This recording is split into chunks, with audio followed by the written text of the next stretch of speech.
샬롬! 여러분, 요셉의 이야기는 예수 그리스도의 이야기다 그랬어요. 예수 그리스도를 통해 하나님의 뜻이 이루어지기 위해서는 그 믿음의 사람, 예수 그리스도를 핍박하는 사람이 사실은 있어야 하는 겁니다. 그렇지만 그 핍박하는 사람의 그 삶이 좋지 않아요. 예수님의 이야기에, 요셉의 이야기에 유다가 등장하듯이 예수님의 이야기에 누가 등장해요? 유다가 등장합니다.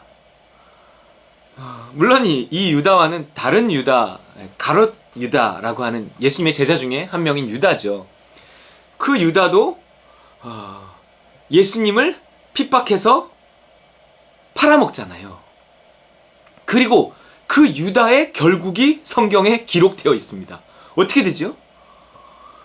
이 스스로 목매어, 아마 그 절벽 같은 데서, 절벽에 어떻게 이렇게 걸쳐 있는 나무에서 목매달아 죽으려고 끈을 묶고 뛰어내렸는데, 아마 이게 목매달아 죽는 과정에서 이게 줄이 끊어지면서 그 절벽 아래 어떤 밭에 이렇게 떨어져 갖고 이렇게 추락사를 한 것 같아요. 그 비극적인 운명에 관한 이야기가 기록되어 있습니다.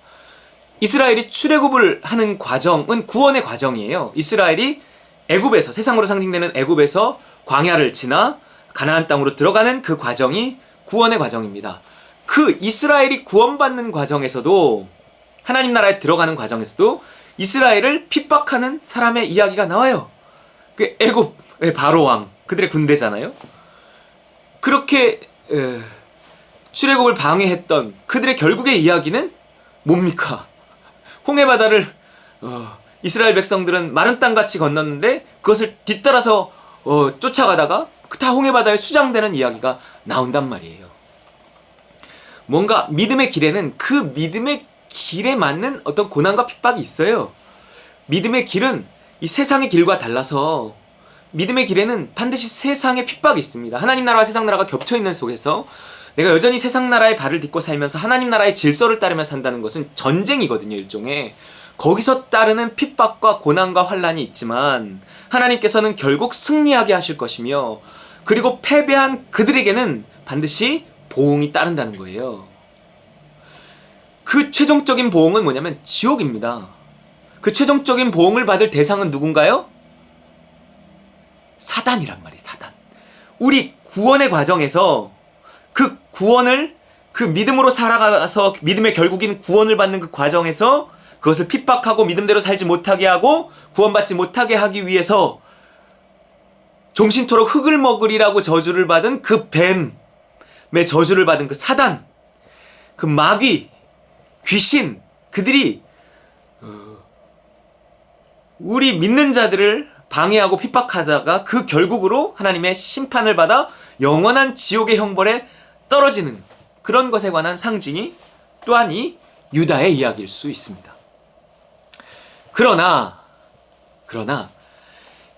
지금 창세기 38장에 나온 이 유다의 이야기가 그런 사단을 상징하는, 가롯 유다를 상징하는 극단적인 이야기일 수도 있어요. 믿음으로 가는 길을 핍박하는 자의 결국, 그런 것일 수 있습니다. 하지만 유다의 이야기잖아요. 왜 하필 유다냐고요. 예수님의 형제 중에서 왜 하필 유다? 그나마 팔아먹을 때 별로 그렇게 그 나쁜 짓을 더 나쁜 직접적으로 앞장섰던, 그 요셉을 죽이려고 직접적으로 앞장섰던 형들도 있을 거예요. 그들을 하나 찝어갖고 더 비극적인 운명을 표현했으면 좋은데 왜 하필 유다냐는 거죠. 유다가 이 정도면 나머지는 어느 정도겠냐, 뭐 이럴 수도 있지만, 이 유다, 여러분, 이 야곱의 12아들이 이스라엘의 12지파가 된 것을 아시죠? 여러분, 이 12지파 중에 한 지파의 후손으로 예수 그리스도 메시아가 태어납니다. 그게 어떤 지파인지 아세요? 바로 유다 지파예요. 그래서 예수님을 유다의 사자 이렇게 표현을 한단 말이에요. 찬양도 있잖아요. 예수님이 유다 지파에서 유다의 자손으로 태어나셔야만 했단 말입니다.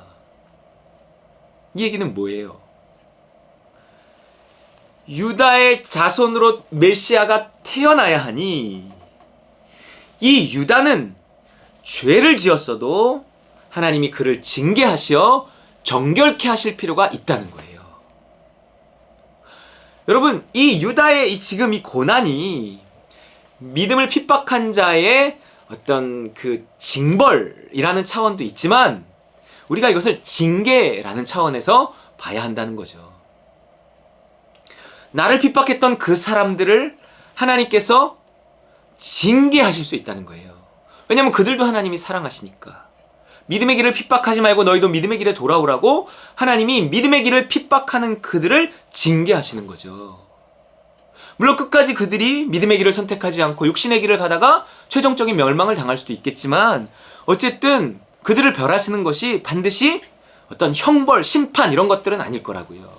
징계라고요. 징계. 여러분, 징계는 누구에게 하는 겁니까? 징계는 사랑하는 아들에게 하는 겁니다. 그를 회개케 하려고, 그를 돌아오게 하려고. 유다의 지파에서 메시아가 태어나야 하는데 이 유다가 정결한 사람이 되지 못하면 그 족보에서 예수님이 태어난다는 것이 좀 뭔가 불행한 일처럼 불합리한 일처럼 보일 수 있잖아요. 그래서 메시아가 태어나야 하는 그 유다 지파, 그 유다를 하나님이 지금 정결케 하시고 징계를 통해 정결케 하시고 있다는 거죠.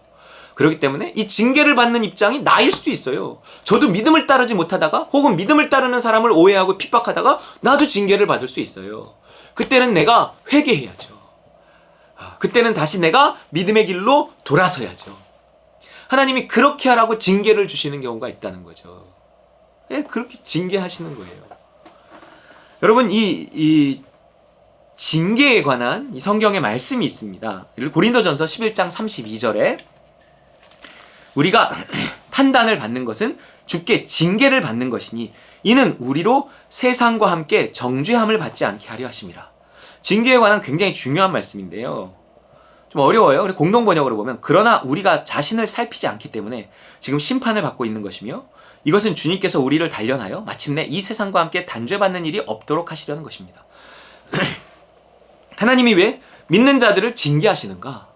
그가 믿음을 따르지 않을 때, 믿음을 따르는 자를 핍박하고 조롱하고 방해할 때 하나님께서 그를 징계하시는데 왜요?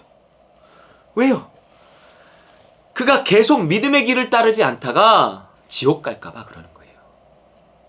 빨리 징계해서 그로 하여금 회개케 해서 믿음의 길로 돌아서게 해야 그가 구원받을 거기 때문에 마침내 이 세상과 함께 단죄받는 일, 이 세상과 함께 단죄받는 게 뭐예요? 지옥 가는 거예요.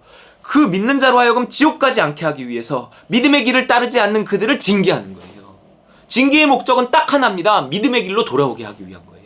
여러분이 지금 믿음의 길을 걷지 않고 믿음의 길을 걷는 사람을 핍박함으로 말미암아 받는 그 징계, 이 유다의 징계, 아들이 둘이 죽고 며느리가 자신을 속이고 그 속아서 며느리의 자식 쌍둥이를 낳고 이것이 축복인지 저주인지 혼란스럽고 계속 인생이 꼬이는 이 징계, 여러분 이 징계에서 벗어나기 위해서는 믿음을 구해야 돼요. 내가 주님의 음성을 듣지 못했습니다. 내 생각대로 살았습니다. 하나님 용서해 주세요. 나를 십자가에 못 박습니다. 내가 하나님 나라에 속해서 주님의 소원을 품고 주의 뜻을 이루며 살기 원합니다. 하나님의 나라가 임하기 원합니다. 먼저 하나님의 나라와 의를 구하는 이 삶으로 돌이키라고 징계하시는 거라는 거예요. 징계는 다양한 모습으로 나오죠. 여러분 히브리서 12장 7절 여러분은 고난을 징계로 알고 견디어 나가십시오.